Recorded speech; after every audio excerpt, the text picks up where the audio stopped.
Hi everyone, welcome to education flair. आज के इस वीडियो में हम सीटेट के प्रीवियस ईयर के मैथ का पेपर देखेंगे। ये पेपर 1 है प्राइमरी का।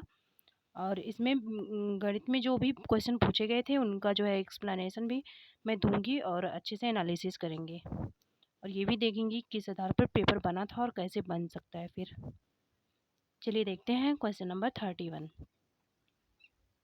निम्नलिखित प्रश्नों के उत्तर देने के लिए सही या सबसे उपयुक्त विकल्प चुनिए। 31 है, ये निर्देश दिया हुआ है, इसको पढ़ लेना है। ठीक है, चलिए करते हैं 31 क्वेश्चन नंबर। प्राथमिक कक्षाओं में बच्चे गणित में क्या सीखते हैं, इसकी आकलन का ध्यान किस पर नहीं होना चाहिए। The assessment of what children learn in mathematics in primary classes should not focus on, किस पे फोकस नहीं करना है हमें। गणितीय अवधारणाओं को समझना, ये तो सही है, इस पर तो फोकस करना ही है कि अवधारणा तो उन्हें समझ में आनी ही चाहिए, ये नहीं होगा। ठीक है, गणितीय भाषा का विकास, भाषा का विकास भी होना चाहिए। अगर गणित की भाषा ही नहीं सीखेंगे तो वो पढ़ेंगे कैसे फिर। और थर्ड वाला देखते हैं, गणित की समस्याओं का जवाब देने में सटीकता, ये जो वर्ड है ना, सटीकता। नेक्स्ट देखते हैं, तर्क कौशल का विकास, बिल्कुल तर्क कौशल आना ही चाहिए, नहीं तो मैथ ही नहीं आएगा।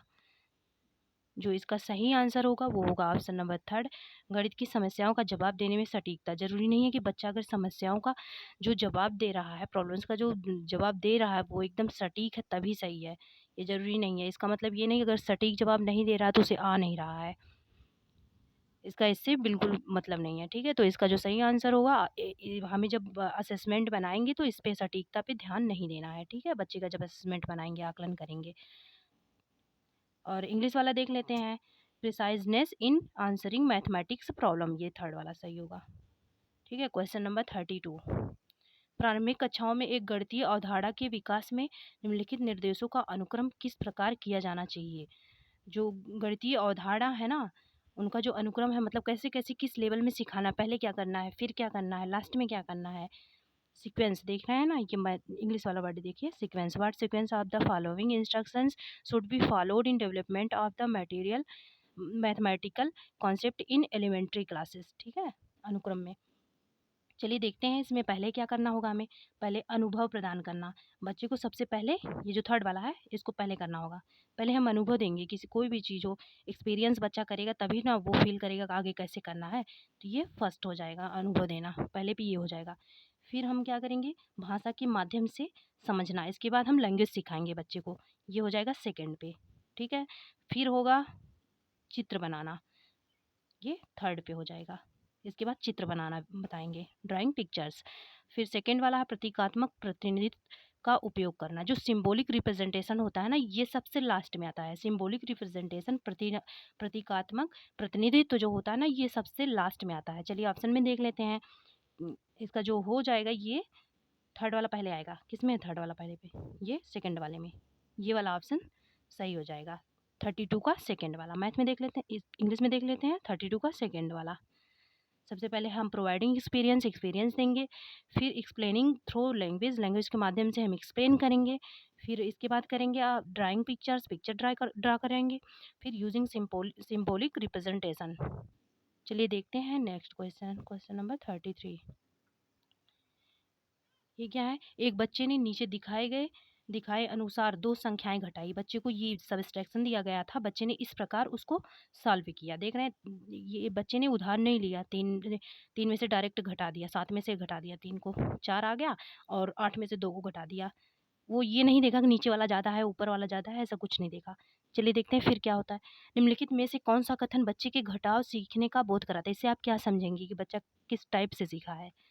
बच्चे को घटाव की प्रक्रिया में स्थानीय मान के बारे में गलत अवधारणाएं हैं। नेक्स्ट देखते हैं, बच्चा नहीं जानता कि कैसे घटाना है। बच्चा तो ये जान ही रहा है कैसे घटाना है। ये देखिए, नहीं तो 7 में से 3 घटाया है जो 4 नहीं आता, और ये 8 में से 2 घटाया 6 आया। इसका मतलब बच्चा जान रहा है कैसे घटाना है। और नेक्स्ट देखते हैं, बच्चा 2 अंकों वाली संख्याओं के घटाव की प्रक्रिया जानता है।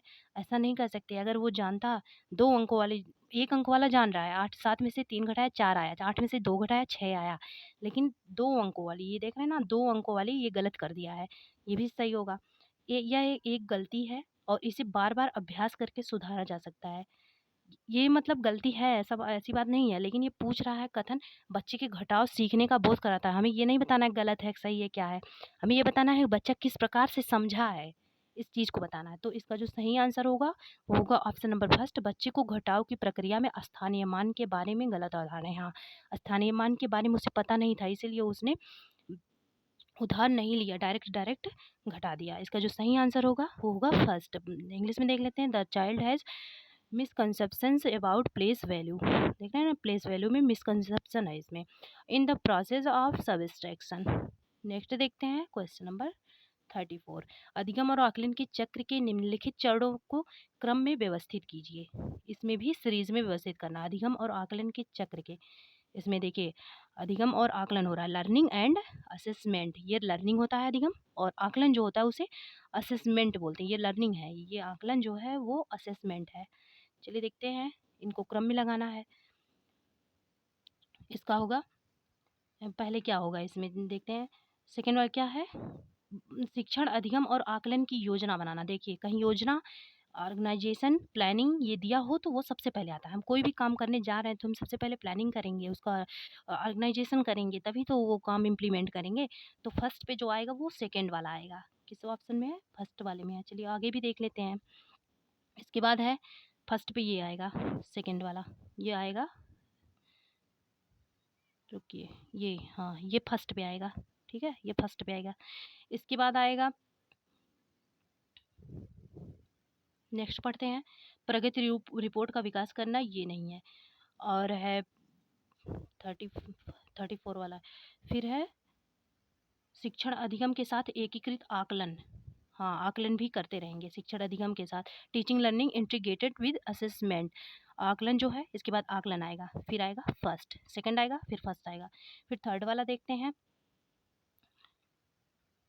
प्रगति रिपोर्ट का विकास करना। इसके बाद प्रगति रिपोर्ट बनाएंगे, डेवलपिंग प्रोसेस देखेंगे कि डेवलपमेंट कितना हुआ, ठीक है, थर्ड वाला आएगा। फिर फोर्थ वाला बच्चों के अधिगम और प्रगति की प्रतिपुष्टि की रिपोर्टिंग और उनका संचार, फिर ये आएगा, ठीक है। रिपोर्टिंग, अगर रिपोर्टिंग शब्द कहीं दे दिया तो ये लास्ट में आएगा, ठीक, इसलिए इसको देखते हैं, सेकंड से शुरुआत होगा और लास्ट में फोर्थ वाला आएगा, तो ऑप्शन नंबर फर्स्ट सही हो जाएगा इसका। इसका जो सही ऑप्शन होगा वो होगा ऑप्शन नंबर फर्स्ट, बच्चों के अधिगम और प्रगति की प्रतिपुष्टि की रिपोर्टिंग और उसका संचार, इसकी वजह से हो रहा है जी, ये फोर्थ वाला यहाँ पे आएगा, ठीक है। Reporting and communicating feedback of childrens learning and process, ये फोर्थ वाला ये लास्ट में आएगा। इसका जो सही आंसर होगा वो होगा ऑप्शन नंबर 1। नेक्स्ट देखते हैं क्वेश्चन नंबर 35, रोमन अंकों का उपयोग आमतौर पर हिंदू अरबी जैसी अंकों जैसी संख्याओं के लेखन में क्यों नहीं किया जाता। जो रोमन अंक होते हैं उनका जो है हिंदू अरबी अंकों जैसी संख्याओं का लेखन में उपयोग क्यों, हम लिखते क्यों नहीं है, उनका ज़्यादा उपयोग नहीं करते हैं, बस नंबरिंग करने में भले कर लेते हैं लेकिन ज़्यादा उपयोग उसका नहीं करते, क्योंकि उसमें, चलिए देखते हैं क्या कमी है। रोमन अंक स्थानीय मान का नियोजन नहीं करते, इसलिए इन अंकों का उपयोग करके गणना मुश्किल होता है। नेक्स्ट देखते हैं, रोमन अंकों को याद करना मुश्किल है। ऐसा कुछ नहीं है कि रोमन अंकों को याद करना मुश्किल है, हम ये वाले अंक याद कर लेते हैं तो उनको भी याद कर सकते हैं। नेक्स्ट देखते हैं, ये गलत है, ठीक है। रोमन अंकों का उपयोग करके संख्याओं को बनाना एक जटिल कार्य है, ये भी नहीं है। फिर नेक्स्ट देखते हैं, बच्चे अंग्रेजी वर्णमाला और रोमन अंकों में भ्रमित हो जाएंगे। ऐसा नहीं है, बच्चे दो दो तीन तीन भाषाएं सीखते हैं, एक भाषा और सीख लेंगे भ्रमित थोड़ी हो जाएंगे। तो इसका जो सही आंसर होगा ऑप्शन नंबर 1, रोमन अंक स्थानीय मान का नियोजन नहीं करते। हाँ, इनमें स्थानीय मान वाली चीज़ कुछ नहीं होते, इसलिए इन अंकों का उपयोग करके गणना मुश्किल होता है। जब स्थानीय मान नहीं होंगे तो उसमें सब्सट्रैक्शन कैसे होगा, ऐड कैसे करेंगे, ये सब चीज़ें नहीं हो पाती हैं, ठीक है। इंग्लिश वाला देख लेते हैं, the Roman number do not employ place value, so calculation are difficult to perform using these numericals, ठीक है। चलिए देखते हैं नेक्स्ट क्वेश्चन नंबर 36 वाला है, एक शिक्षक अपनी कक्षा में बच्चों को उनके परिवेश में मौजूद वस्तुओं के भौतिक गुणों को अपने शब्दों में समझाने के लिए प्रोत्साहित करता है। मतलब बच्चों के जो भौतिक गुण हैं उनको अपने शब्दों में समझाने के लिए प्रोत्साहित कर रहा है। और फिर अपने बच्चों के साथ ऐसी गतिविधि करने के पीछे शिक्षक का सबसे उचित उद्देश्य क्या होगा, टीचर ऐसा क्यों कर रहा है, उसका पर्पज़ क्या है। जो टीचर है वो भौतिक गुणों को अपने शब्दों में समझाने के लिए प्रोत्साहित कर रहा है कि बच्चे जो जो हैं वो जो भौतिक गुण हैं उनको अपने शब्दों में बताएं। चलिए देखते हैं क्या होता है। यह एक बहुत ही रोचक गतिविधि है जिसे आकार की अवधारणा को पुनः देखने के लिए खाली समय में किया जा सकता है। ऐसा कुछ नहीं खाली समय में किया जा सकता है, ये गलत है।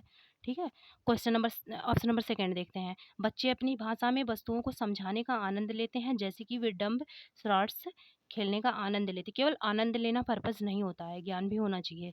नेक्स्ट देखते हैं थर्ड वाला। यह बच्चों को अनौपचारिक रूप से किसी वस्तु के भौतिक गुणों का निरीक्षण करने का अवसर देता है, जो आकारों के बारे में उनकी समझ को गहन बनाता है।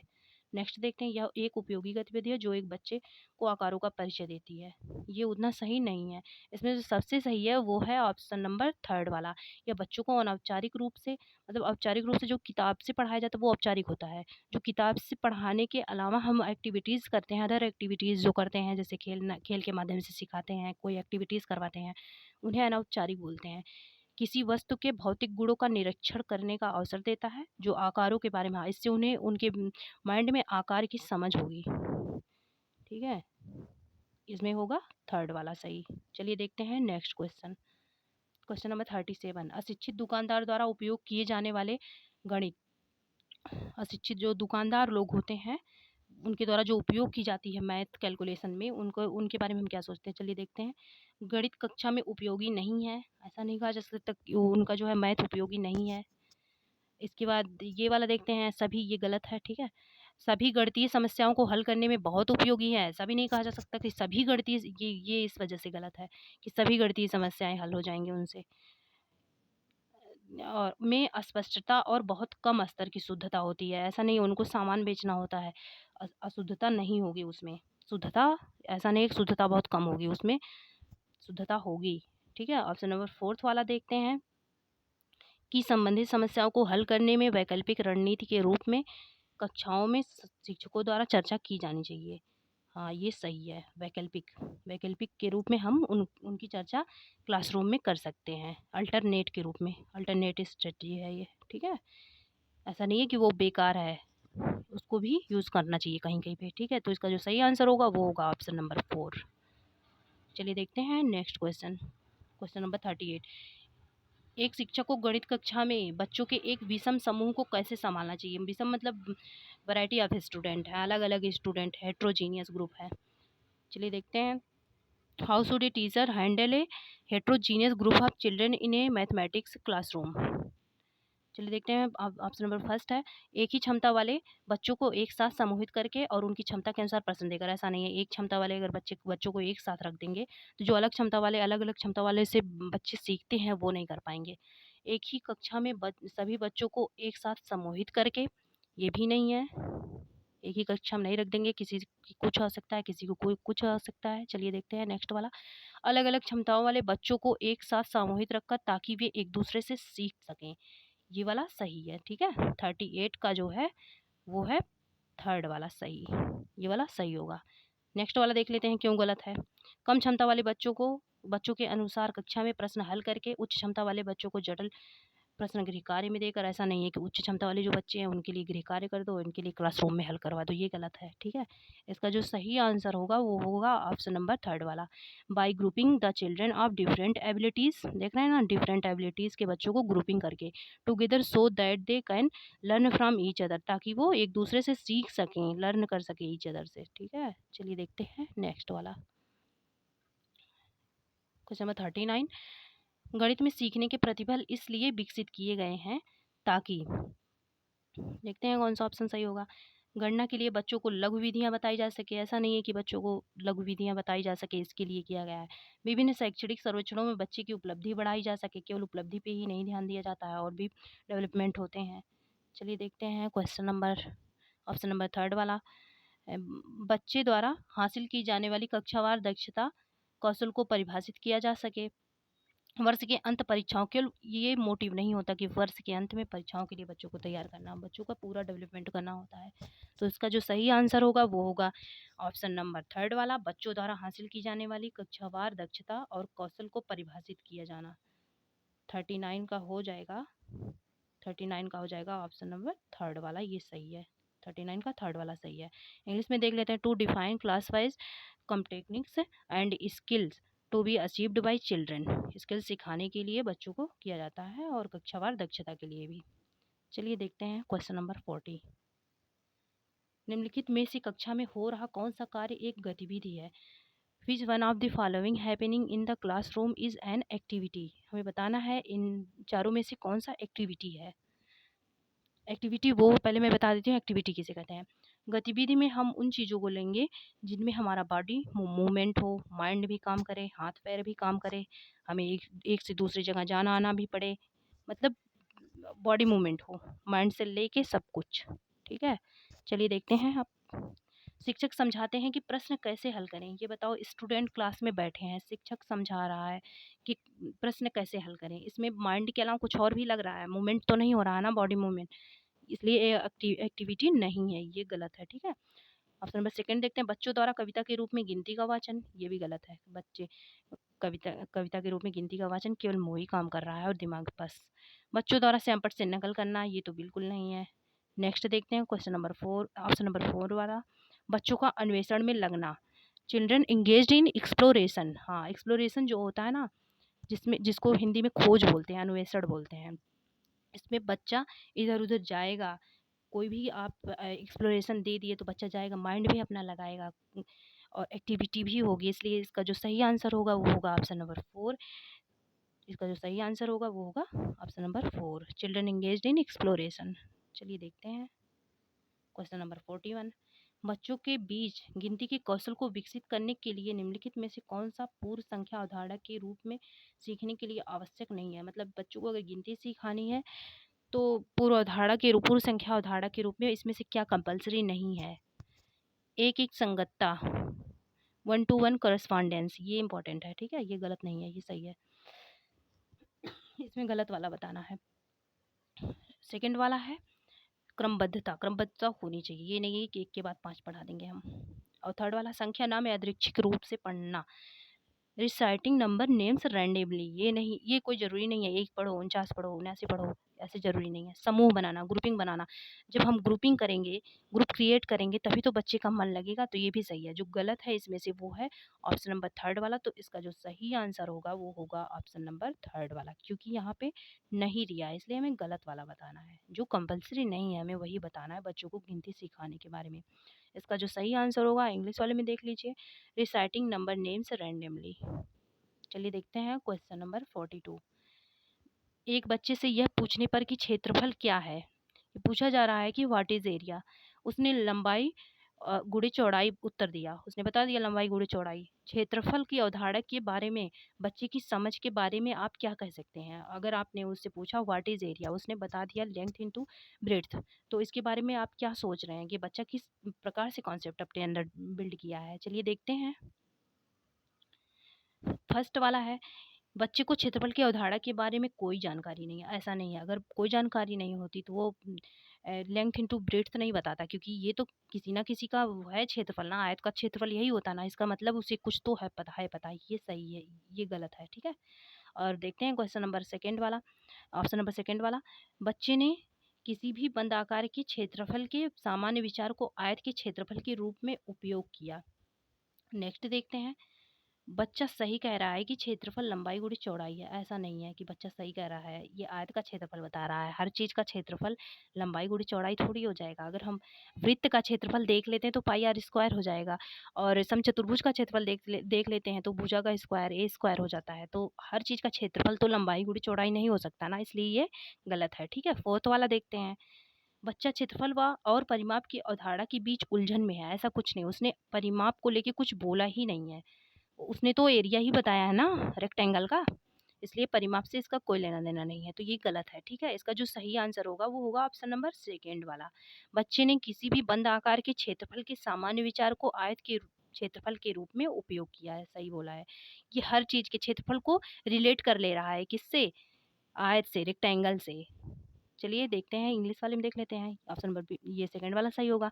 The child use the area of rectangle as general idea of area of any closed shape, उसने वो किसी भी क्लोज्ड शेप का एरिया जो है रेक्टेंगल से रिलेट कर ले रहा है, बस यही बात है। ठीक है, नेक्स्ट देखते हैं क्वेश्चन नंबर 43, गणित सीखने के संबंध में निम्नलिखित में से कौन सा कथन सत्य है। मैथ सीखने के बारे में हम क्या सोच सकते हैं, which one of the following statement is true with respect to mathematics learning. Mathematics learning में क्या सही है इसमें से, चलिए देखते हैं। गणित सीखने के लिए एक कठिन विषय है ऐसा नहीं है, ये हम मान के नहीं चल सकते, भले ही कठिन हो तो क्या। आमतौर पर लड़कियां गणित में कमजोर होती है, ये जो दिया है ना, ये रूढ़िवादी था, ये नहीं बिल्कुल करना है, ये गलत होता है। कोई भी ऑप्शन होगा जब तक गलत ना पूछे। हर कोई गणित सीख सकता है।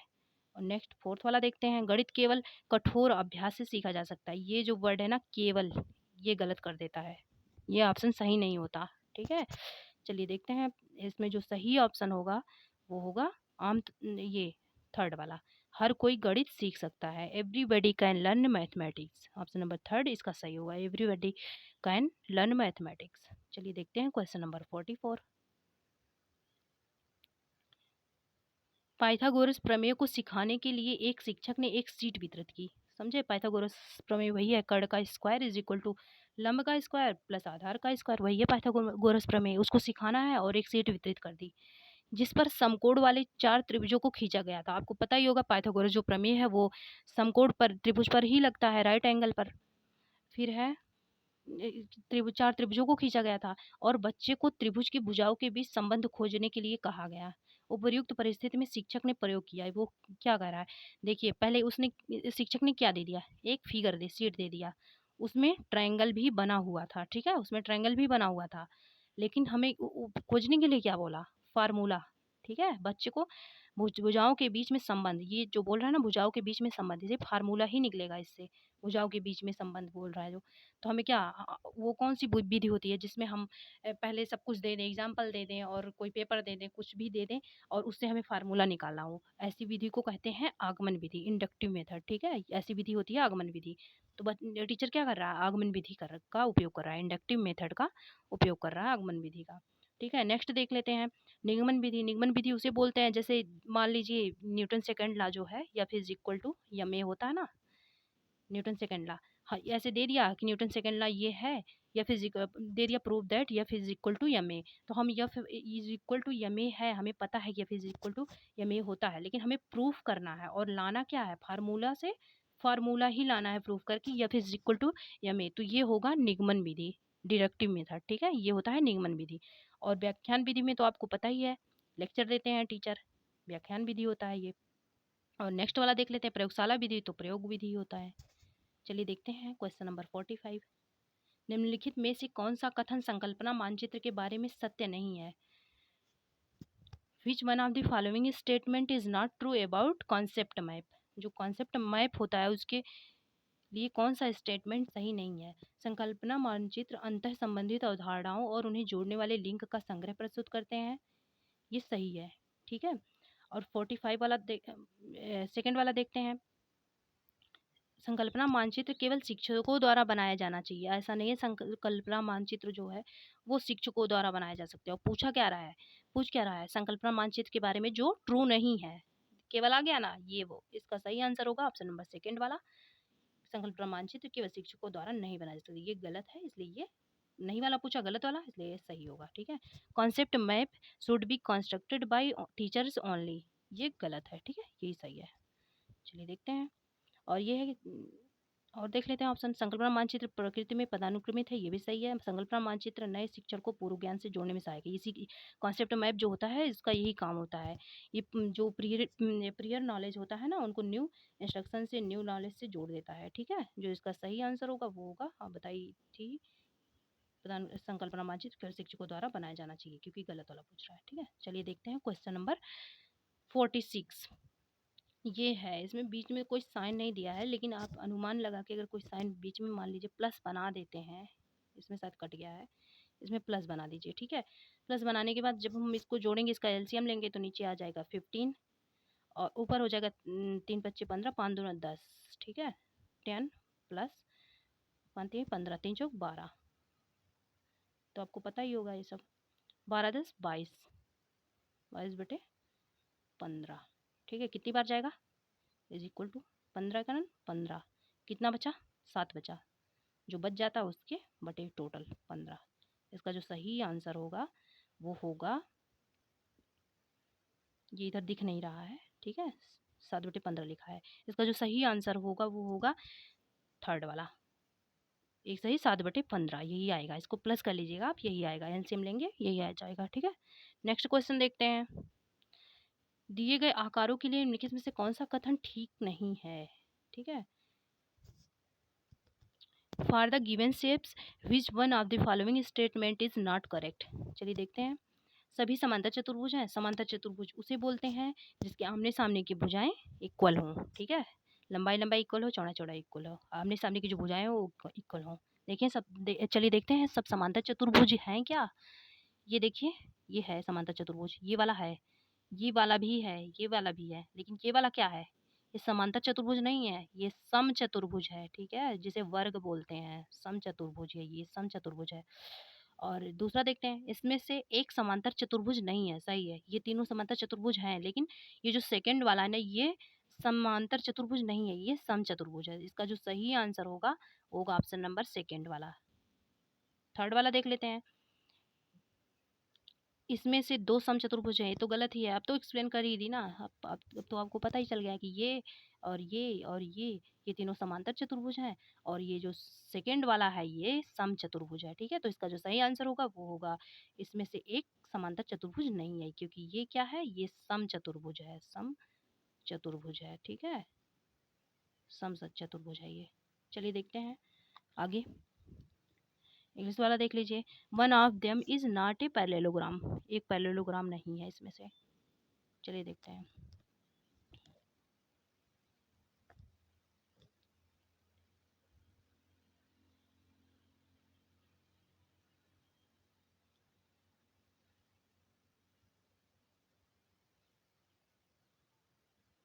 Question number 48। इसमें ये ध्यान दीजिएगा, गलत वाला पूछा है।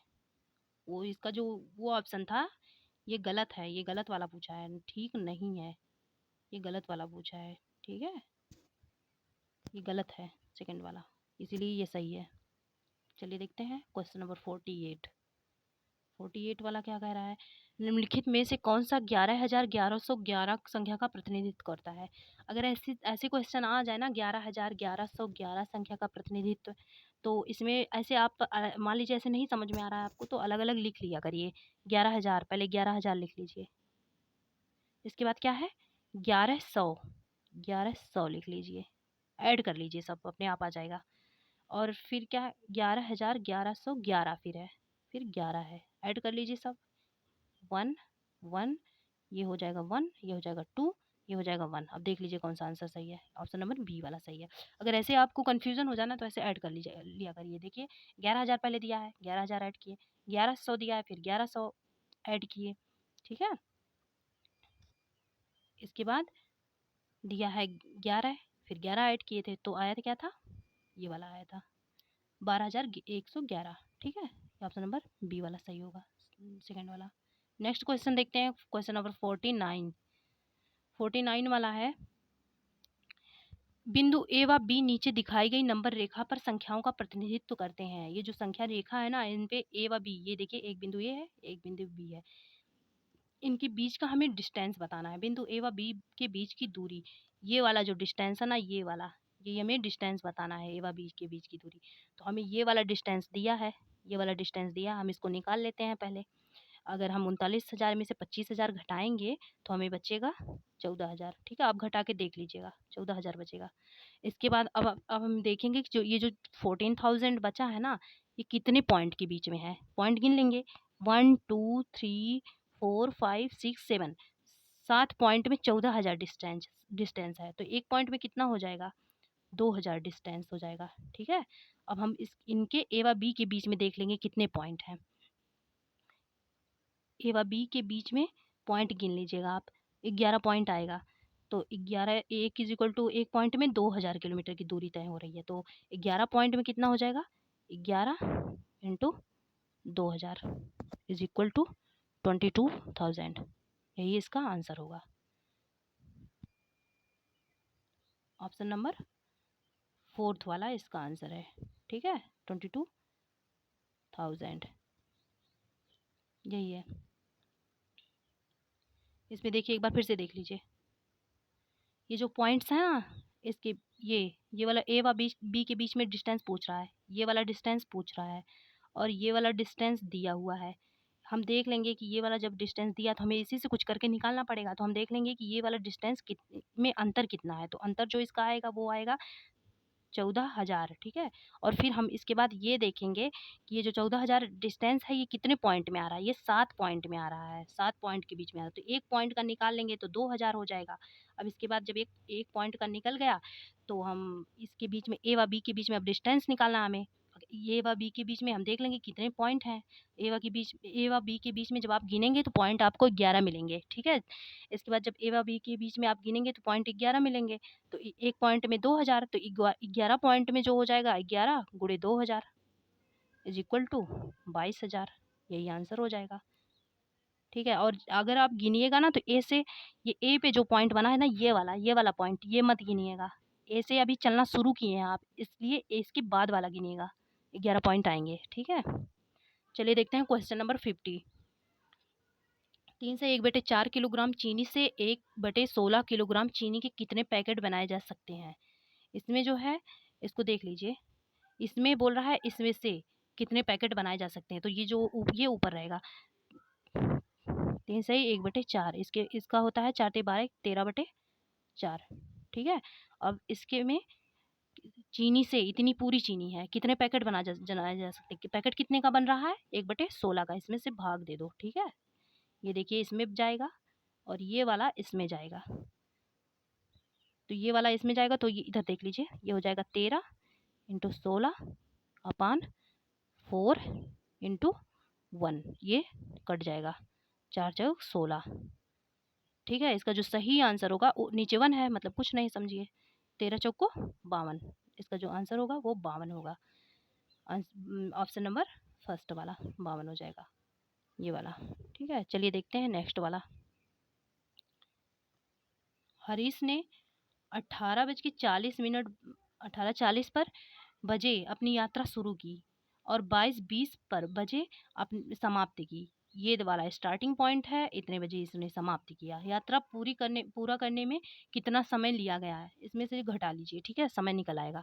अब घटाने ये नहीं कि 18:40 में से घटाने लगेंगे, जो ज़्यादा वाला है उसमें से घटाइएगा आसानी से ताकि घट जाए, ठीक है।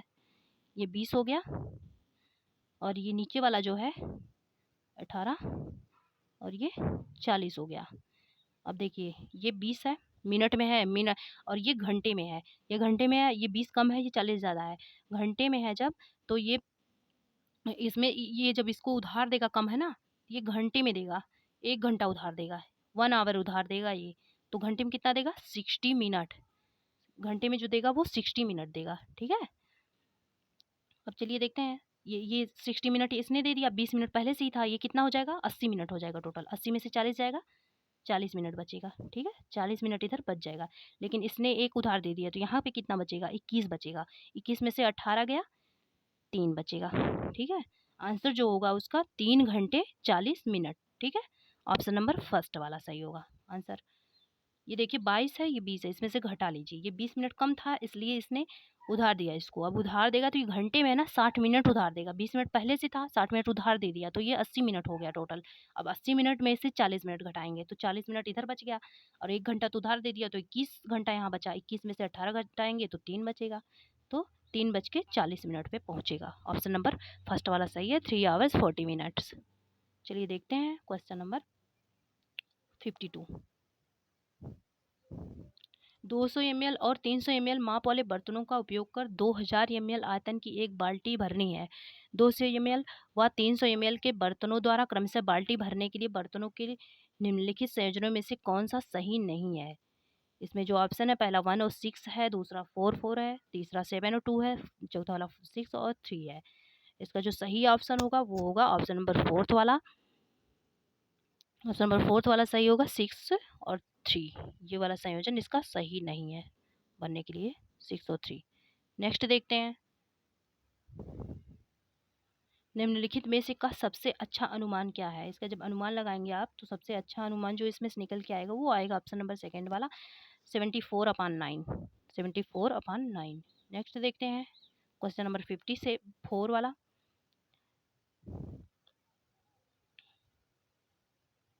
54 वाला देखते हैं। एक ग्रिड में एक छोटा वर्ग वर्ग इकाई का है। ये देखिए, एक ग्रिड है, एक वर्ग है, ये पूरा एक वर्ग है, ठीक है। इसमें बोल रहा है कि एक छोटा वर्ग कितने इकाई का, 4 वर्ग इकाई का है। 4 वर्ग इकाई दिया है ना, मतलब ये क्या दिया है, ये एरिया दिया है, क्योंकि वर्ग है ना तो एरिया दिया है। ये एरिया दिया है 4 वर्ग इकाई का।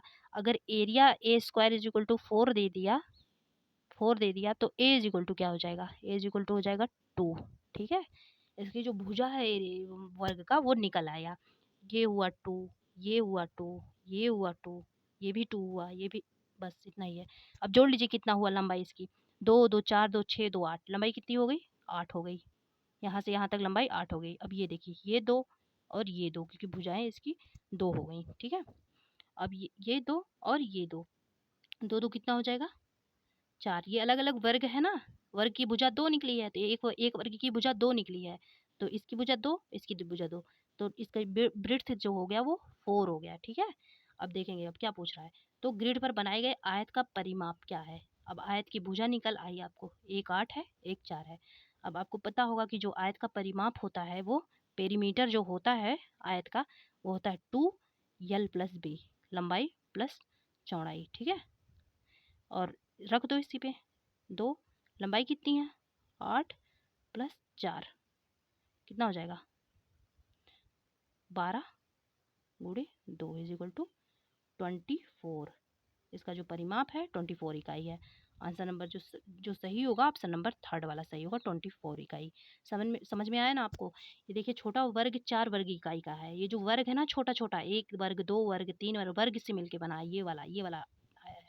ये छोटा वर्ग जो है, इसका बोल रहा है एरिया जो है ना, एरिया ये 4 है। जब एरिया 4 होगा, आपको पता है ए स्क्वायर इज इक्वल टू 4, जो वर्ग का क्षेत्रफल होता है वो ए स्क्वायर होता है। ए स्क्वायर इज इक्वल टू 4 हो गया, तो ए इज इक्वल टू हो जाएगा 2। ये जो होता है वो भुजा होता है, तो ए 2 निकल आया। तो ये देखिए, एक वर्ग 2 वर्ग 3 वर्ग 4 वर्ग मिलके आयत बना है। लंबाई में 4 वर्ग, चौड़ाई में 2 वर्ग, ऐसे मिलके तो आयत बना है। तो इसका 2 2 2 2 जुड़ जाएगा, 4 8 हो जाएगा, ये इधर 4 हो जाएगा। अब देखिए, बाकी फार्मूला लगा दिए पेरीमीटर का। जो आयत का पेरीमीटर होता है वो होता है 2l+b, यल की जगह पे यल, बी की जगह पे बी, 24 इकाई आ गया। चलिए देखते हैं नेक्स्ट क्वेश्चन। Question number 55। एक बच्चे ने 5 विषयों में से प्रत्येक में 75 अंक प्राप्त किए। 5 विषय थे, प्रत्येक में कितना प्राप्त किया, 75 अंक प्राप्त किया, ठीक है। रुकिए देख बताते हैं। एक बच्चे ने 5 विषयों में से 75 अंक प्राप्त किया, और बच्चे द्वारा प्राप्त अंकों की माध्यिका निकालनी है, मीडियन निकालना है। ये नहीं कि आप समांतर माध्य निकाल के बैठ गए, 75 75 जोड़ के 5 से भाग दे दिए, 5 सब्जेक्ट है, ऐसा करेंगे तो गलत हो जाएगा, ठीक है।